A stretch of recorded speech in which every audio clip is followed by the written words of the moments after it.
அதாவதுங்க, இந்த கரூர் சம்பவம் நடந்த உடனே பார்த்தீங்கன்னா, இன்றைக்கு வந்து கருப்பு சட்டை போட்டு கரூருக்கு சென்ற விஜய், அன்றைக்கு அந்த இடத்தை விட்டு ஓடாம, திருச்சிக்கு தப்பி ஓடி, விமானத்தின் மூலமா சென்னைக்கு வந்து, கிட்டத்தட்ட 20 நாட்களுக்கு மேலு மக்கள் மன்றத்திற்கு வெளியே வராம, தன்னுடைய குரலை வந்து அந்த இறந்த மக்களுக்கு கூட இரங்கல் தெரிவிக்காம, ஓடி ஒளிந்து வாய் மூடி மௌனமா இருந்தாரே மரியாதைக்குரிய தாவேகாவுடைய தலைவர் விஜய் அவர்கள்.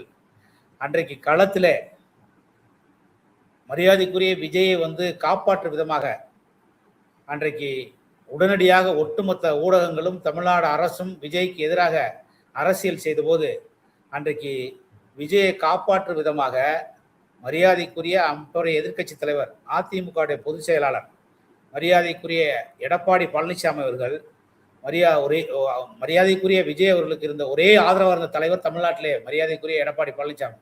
இன்றைக்கு அந்த உதவியினுடைய நன்றி, அந்த உதவியினுடைய ஈரம் காய்வதற்கு முன்னே ஒரு மிகப்பெரிய இயக்கத்தினுடைய தலைவரை, ஒரு மிகப்பெரிய இயக்கத்தை தீர்ந்து போன சக்தி என்று இன்றைக்கு அவர் வசைபாடுகிறார்.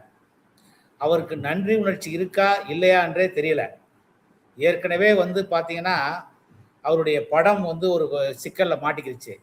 அப்பொழுது மரியாதைக்குரிய எங்கள் மறைந்த புரட்சித் தலைவி அம்மா அவர்களை கொடநாட்டில் போயிட்டு தெருவில் நின்று ரோட்ல விழுந்து கும்பிட்டு கை கட்டி வாய் ஊத்தி அந்த அம்மாட்ட உதவிகள் பெற்று அந்த படத்தை ரிலீஸ் பண்றதுக்கான அத்தனை வேலைகளையும் செஞ்சு அன்றைக்கு படம் ரிலீஸ் ஆச்சு. அப்ப அந்த தீர்ந்து போன சக்தியினுடைய மாபெரும் தலைவர் புரட்சி தலைவர் அம்மா வந்து அவருக்கு வந்து அன்னைக்கு வந்து உதவி பண்ணாங்க. அந்த நன்றியே கிடையாது.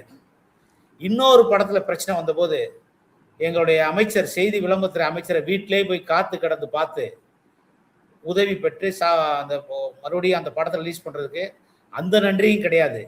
இப்படி ஒரு நன்றியே இல்லாத மனிதரை போல ஒரு மனிதர் இக்கட்டான சூழ்நிலை, ஒட்டுமொத்த தமிழகம் அவர் மீது கோபமா இருக்கும் பொழுது இன்னைக்கு வரைக்கும் அதற்கு விடையே தெரியல. வழக்கு சிபிஐ இருக்கு.